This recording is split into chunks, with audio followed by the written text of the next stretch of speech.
কিন্তু 5 কোটি তরুণ বাংলাদেশে আছে এই মুহূর্তে, অর্থাৎ আমাদের এগিয়ে যাওয়ার সম্ভাবনা কিন্তু দুর্দান্ত।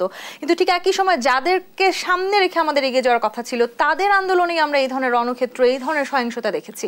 তার মানে তরুণদের আসলে আমাদেরকে সঠিক পথে পরিচালনা করবার আরো একবার আসলে ভাবতে হবে কিনা? অবশ্যই ভাবতে হবে। ছাত্রছাত্রীরা তো তরুণ, উচ্ছ্বাসে ভরা, তারুণ্যদীপ্ত, এবং তারা তো কোনো অন্যায় দাবি করেনি। তারা তো কোটা পদ্ধতি সংস্কার চেয়েছে। এটা তো ভাবার বিষয় একজন রাজনৈতিক কর্মী হিসাবে, যে 100 ভাগের ভিতরে 56 ভাগ কোটা, তো সেটা 50 বছরে কখনো বেড়েছে কখনো কমেছে। সুতরাং যখন ছেলেরা এই কথাটা তুলল তখন তো এটা ভাবার কথা ছিল আমাদের। এটা ঝুলিয়ে রাখা উচিত ছিল না, আদালতের মাধ্যমে নিষ্পত্তি করার দরকার নাই।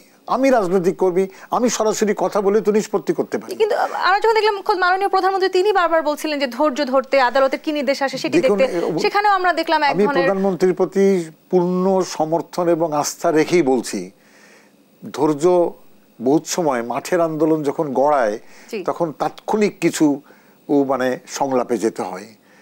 এখানে বাচ্চারা আন্দোলন করছে, তার ভিতরে আপনি ক্যাম্পাসের ভিতরে তারা আন্দোলন করছে, বসে গান গাচ্ছে, আন্দোলন করছে, সেখানে পুলিশ যায় কেন লাঠিচার্জ? কিন্তু আপনি কি মনে করছেন আসলে এই যে সহিংসতা আমরা দেখেছি আদৌ কোনো ছাত্রছাত্রীর পক্ষে করা সম্ভব নাকি? আমি একেবারে পরিষ্কারভাবে বলছি, শিক্ষার্থীদের কোনো ভূমিকা নাই। আপনারা যদি ভিডিও ফুটেজ দেখবে, আমি তদন্ত কমিটি কাজ করছে, আমি আশা করব যে তদন্ত কমিটি খুঁটিয়ে খুঁটিয়ে দেখুক।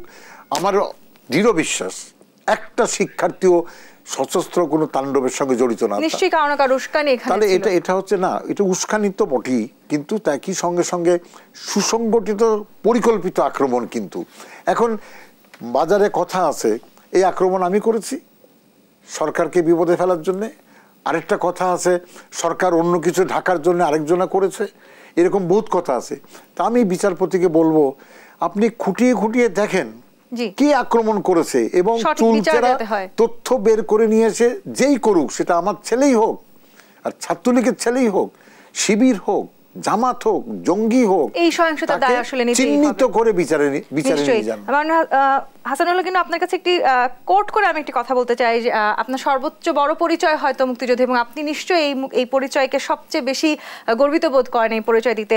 আমি একেবারে কোট করে বলেছিলাম, গত 25 এপ্রিল 2024 পাকিস্তানের প্রধানমন্ত্রী শাহবাজ শরীফ তিনি বলেছিলেন, বাংলাদেশের উন্নয়নের দিকে তাকালে আমাদের লজ্জা হয়। নিশ্চয়ই বাংলাদেশি হিসেবে সেটি আমাদের জন্য গর্বের, কিন্তু সেই গর্বের জায়গাটিতে আসলে এই মুহূর্তে দাঁড়িয়ে আপনি কি অনুভব করছেন?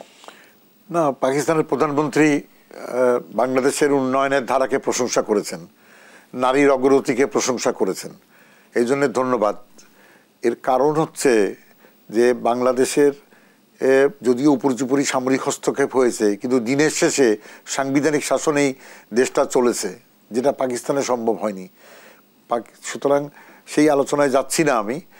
তো আমি মনে করি যে একটা ধাক্কা খেলাম, কিন্তু উন্নয়নের ধারা তো এগিয়ে রাখতে হবে, এ তো বিকল্প নাই। কারণ আমরা 17 কোটি মানুষ, 17 কোটি মানুষের মুখে ডাল ভাত দিতে হলে, মাছ মাংস দিতে হলে আমাকে উন্নয়নের ধারা এগোতেই হবে।